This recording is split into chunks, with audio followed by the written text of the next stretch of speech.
Bismillahirrahmanirrahim. Alhamdulillahirabbil alamin.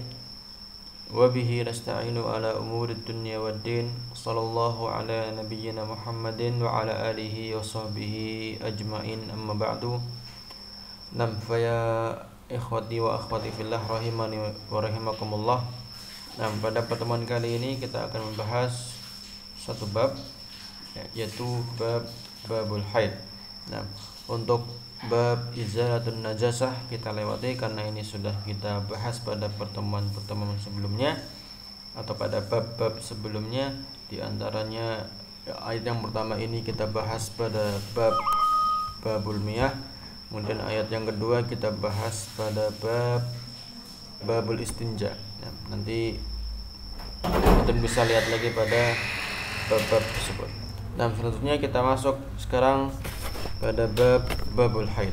Ya, dalilnya firman Allah Subhanahu wa taala, "Wa yas'alunaka 'anil mahid qul huwa adha fa'tazilun nisaa fil mahid wa la taqrabuhunna hatta yadhhurna fa idza tatahharna fa'tuhunna min haitsu amarakumullah innallaha yuhibbut tawwabin wa yuhibbul mutatahhirin." Nah, Qala Sa'di yukhbiru ta'ala an su'alihim anil mahid. Ya. Di sini pada ayat ini Allah Subhanahu wa taala mengkhabarkan tentang para sahabat yang bertanya kepada Nabi sallallahu alaihi wasallam apa itu atau tentang apa itu haid. Ya. Wa hal takunul mar'atu bihaliha ba'dal haid kama kanat qabla dzalika. Nah, apakah keadaan wanita, ya, baik itu setelah haid atau sesudah haid sama, ya, sama keadaannya atau berbeda? Tujtanabu mutlaqan kama yaf'aluhul yahud, ya, atau si wanita tersebut dijauhi secara mutlak, ya, benar-benar dijauhi, tidak digauli, tidak disentuh, ya, tidak diapa-apakan, kama yaf'aluhul yahud, sebagaimana yang dilakukan oleh orang-orang Yahudi. Nah, kita lihat di footnote-nya, ya, di bawahnya kita bisa lihat an Anas radhiyallahu anhu annal yahud kanu idza hadatul mar'ah fihim lam yu'akiluha wa lam yujami'uhunna fil buyut. Nah, hadis ini menceritakan tentang sababun nuzul atau sebab turunnya ayat di atas. Nah, yaitu bahwasanya orang-orang Yahudi dahulu mereka apabila salah satu wanita di antara mereka, baik itu ibu mereka, anak mereka atau istri mereka atau mungkin saudari mereka sedang haid, ya, lam yu'akiluha, mereka tidak makan bersama dengan wanita itu, walam yujami'uhunna fil buyut, dan juga mereka tidak tinggal bersama dengan wanita yang sedang haid itu di satu rumah. Nah, jadi kalau misalnya mereka punya dua rumah, maka satu rumah dikhususkan untuk mereka, para wanita yang sedang haid, ditaruh di situ, ditinggal di situ, ya, nanti tidak boleh makan bersama, ya, piringnya beda, ya, tempatnya beda, tempat minumnya juga beda, tempat tidurnya juga beda. Atau mungkin kalau seandainya rumahnya cuma satu, ya, maka nanti biasanya mereka menempatkan wanita-wanita ini yang sedang haid ini pada satu ruangan khusus, satu kamar khusus di situ, ya, untuk menempatkan mereka. Nah, jadi seperti orang yang sedang di karantina. Fasa'ala ashabun nabiyyi sallallahu alaihi wasallam an-nabiyya fa anzalallahu ta'ala wa yasalunaka 'anil mahid qul huwa adan fa'tazilun nisaa fil mahid ila akhir ayat. Maka para sahabat Nabi bertanya kepada Nabi sallallahu alaihi wasallam, ya, tentang masalah ini, apakah kita, ya, akan melakukan hal yang sama sebagaimana orang-orang Yahudi lakukan terhadap para wanita yang sedang haid, ya. Maka turunlah ayat wa yasalunaka 'anil mahid qul huwa adha fa'tazilun nisaa fil mahid. Kemudian faqala Rasulullah sallallahu alaihi wasallam, kemudian Rasul pun mengatakan, setelah turun ayat ini Rasul mengatakan isna'u kulla syai'in illa nikah, ya.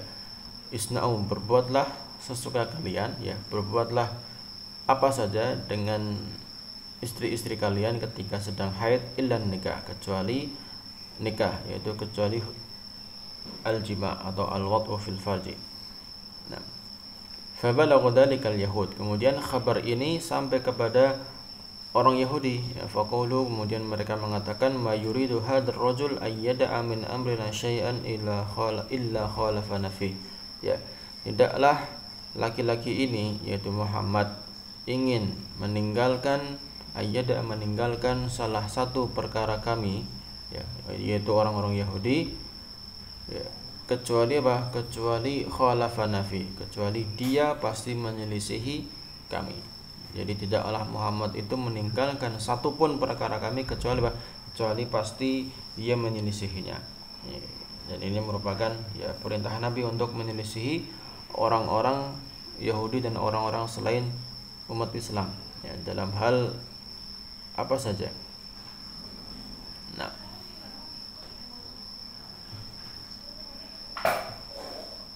Faja'a Usaid bin Hudair wa Abbad bin Bishr.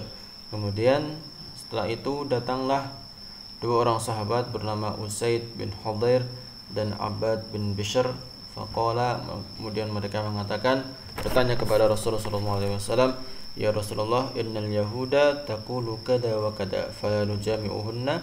Ya, wahai Rasul, sesungguhnya orang-orang Yahudi berkata seperti ini, ya, berkata ini, ya, kata seperti ini, mayuridu hadzal rajul sampai illa khalafana fi fala nujami'uhunna, apakah kami tidak boleh berkumpul dengan istri-istri kami ketika mereka sedang haid? Maka fataghayyara wajhu Rasulullah sallallahu alaihi wasallam hatta dhananna an qad wajada alaihima. Nah, maka raut wajah Rasul pun berubah, ya, sehingga kami mengira, ya, para sahabat yang hadir di sekitar itu mengira bahwasanya Rasul bahwasanya Nabi marah kepada keduanya, yaitu kepada Usaid dan Abbad. Fa kharaja, maka kemudian dua sahabat ini pun keluar, fastaqbalahuma hadiyatan min labanin ila Nabi sallallahu alaihi wasallam. Kemudian, ya, ketika mereka keluar, ya, masuk, ya, atau datanglah hadiah dari salah seorang sahabat berupa susu kepada Nabi sallallahu alaihi wasallam. Jadi mereka keluar, setelah mereka keluar datang hadiah, ada hadiah dari salah seorang sahabat Nabi untuk Nabi sallallahu alaihi wasallam berupa susu. Fa arsala fi asarihima fasaqahuma, maka Nabi pun mengutus salah satu sahabatnya untuk mengikuti jejak mereka berdua. Setelah itu memberikan dua sahabat ini minum, ya, memberikan minum susu tadi, memberikan susu ini tadi kepada mereka berdua. Fa'arafa an lam yajid alaihima, maka mereka pun akhirnya sadar atau tahu bahwasanya Nabi itu tidak marah kepada mereka berdua. Nah, hadis riwayat Sahih Muslim dalam Kitabul Haid dalam bab jawazi ghusril haid ra'sa zawjiha, ya, bolehnya wanita yang sedang haid mengusap atau membasuh kepala suaminya, watarjiliha, dan bolehnya apa nih? Bolehnya menyisir rambutnya, wa taharati su'riha, dan sucinya apa? Bekas bekas minuman atau bekas air liur wanita tersebut, wal ittika'u fi hijriha, dan bolehnya bersandar di pangkuannya, wa qira'atul Qur'an fi, dan bolehnya wanita yang haid itu membaca Al-Qur'an, bukan memegang mushaf.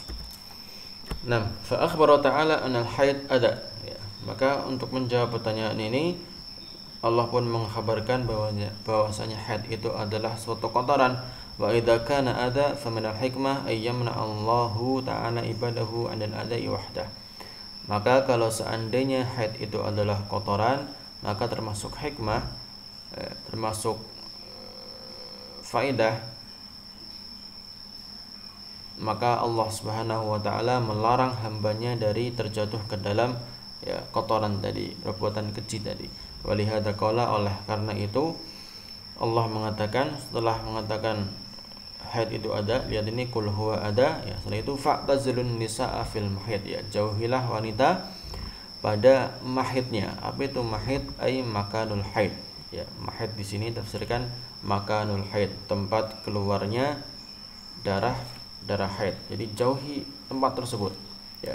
Bahwa yaitu apa maksudnya menjauhi tempat keluar darah haid? Bahwa al-wad'u fil farji khosatan fahada huwal muharram ijma'an.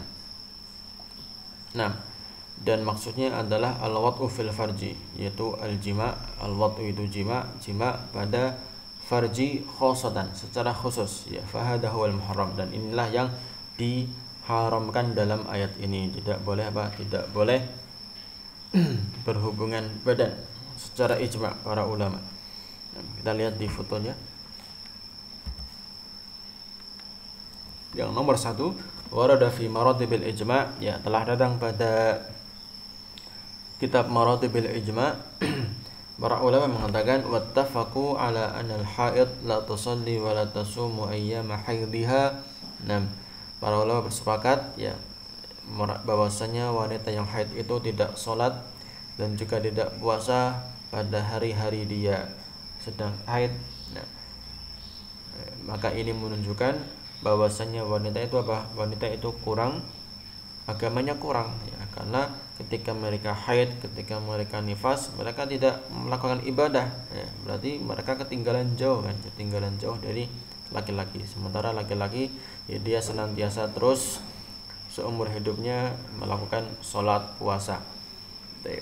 Wala yata'uha zawjuha fi farjiha, dan ketika wanita itu sedang haid, suaminya tidak boleh menggaulinya pada farjinya, wala fi duburiha, dan juga tidak boleh di duburnya.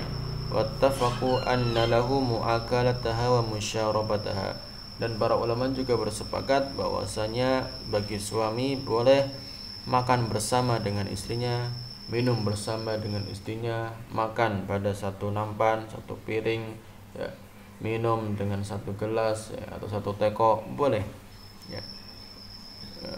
Tidak seperti apa yang dilakukan oleh orang-orang Yahudi, makannya orang-orang Yahudi dengan wanita yang haid dipisah.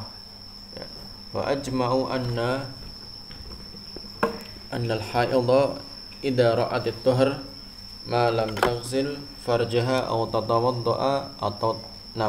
tatawadda fawad'uha haram.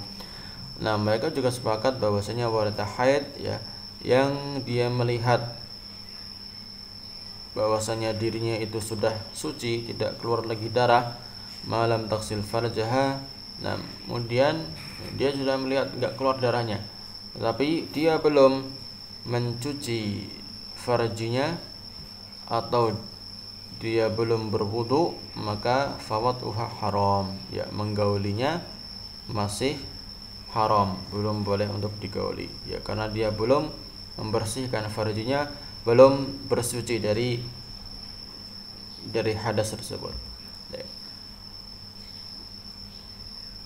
Kemudian wa takhsisul i'tizal fil mahid, kemudian pengkhususan i'tizal adalah menjauhi, mengkhususkan menjauhi pada mahid, menjauhi mahid tadi mahid tadi adalah makanul haid, tempat keluarnya darah, pengkhususkan.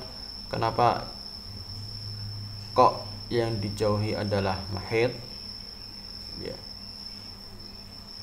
Yang dijauhi adalah tempat keluarnya darah, maka ini menunjukkan yadullu ala anna mubasyaratal haid wa mulamasataha fi ghairil waqti fil farji jaiz.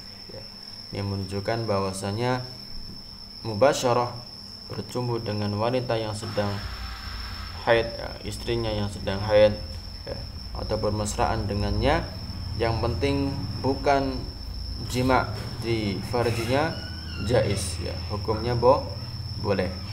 Jadi bercumbu dan bermesraan dengan istrinya itu boleh selama tidak berhubungan badan. Lakin akan tetapi qaulahu wala taqrabuhunna hatta yadhurna, ya firman-Nya wala taqrabuhunna, jangan kalian dekati mereka sampai mereka suci. Ini menunjukkan bahwasanya mubasyarah ya fima qaraba minal farji wa dzalika fima baina surrah wan rukbah.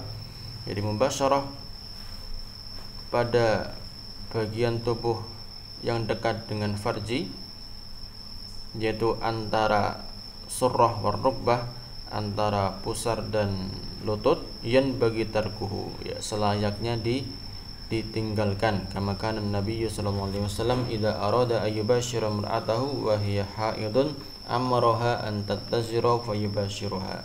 Sebagaimana Nabi, apabila Nabi sallallahu alaihi wasallam ingin berjumpa dengan istrinya yang sedang dalam keadaan haid, beliau memerintahkannya untuk memakai sarung, ya, baru beliau berjumpa dengan istrinya.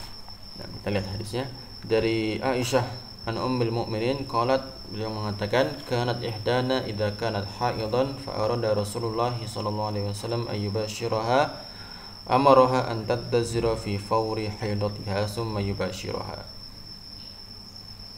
Kanat ihdana, dahulu salah satu kami, yaitu salah satu istri Nabi sallallahu alaihi wasallam, apabila dia haid kemudian Rasul ingin berjumpa dengannya, Rasul memerintahkan istrinya tersebut untuk memakai sarung tepat pada tempat keluarnya darah, ya summa yubashiruha, kemudian baru beliau berjumpa dengannya. Faqalat, kemudian Aisyah pun mengatakan, wa ayyukum yamliku irbahu kama kana an-nabiyyu sallallahu alaihi wasallam yamliku irbah. Ya, siapa di antara kalian yang mampu menahan syahwatnya sebagaimana Nabi sallallahu alaihi wasallam mampu menahan syahwatnya. Maksudnya ketika seorang suami sedang berjumpa dengan istrinya, ya, alangkah baiknya ketika dia sedang haid, ya tempat keluarnya darah itu antara pusar dan lutut ditutup dengan sarung atau ditutup dengan kain, nah, agar dia bisa lebih menahan syahwatnya sebagaimana Nabi, ya, mampu menahan syahwatnya tersebut. Nah, wa haddu hadzal i'tizal, ya, terakhir ya kita cepat. Kemudian batasan, ya, i'tizal menjauhi wanita, wa adamil qurbanil haid, dan tidak boleh mendekati lil huyyat, mendekati wanita yang sedang haid. Sampai kapan?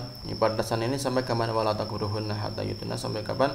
Hatta yadhurna, ya sampai mereka yanqati udamuhunna. Yadhurna artinya adalah telah selesai darahnya, telah berhenti darahnya.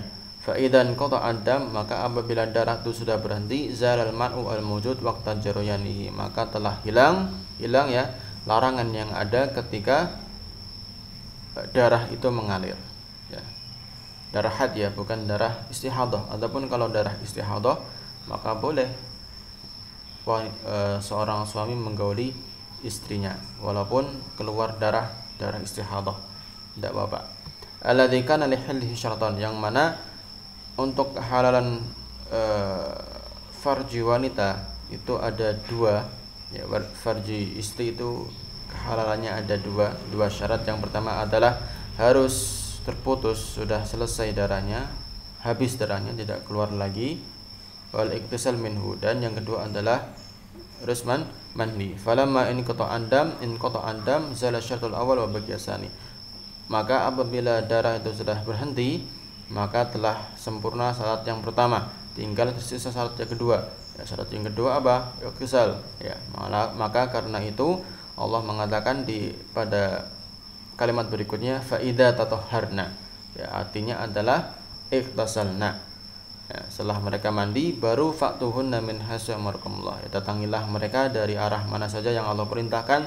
Ai fil kubul, ya, yang penting tujuannya adalah kubul, la fit dubur, bukan di dubur, li'annahu mahalul haras, karena dubur itu adalah tempatnya kotoran. Wa fihi dalilun ala wujubil ightisalil haid wa anna in qata'ad dami syatun li sihhatihi, dan di sini juga ada dalil tentang wajibnya mandi bagi wanita yang haid, ya, wa anna inqita'a dam, dan bahwasanya berhentinya darah itu adalah syarat sahnya mandi. Kalau belum selesai darahnya, belum berhenti darahnya, maka mandinya tidak sah. Mandi wajibnya ya, mandi wajibnya aja. Wallahu taala alam bissawab.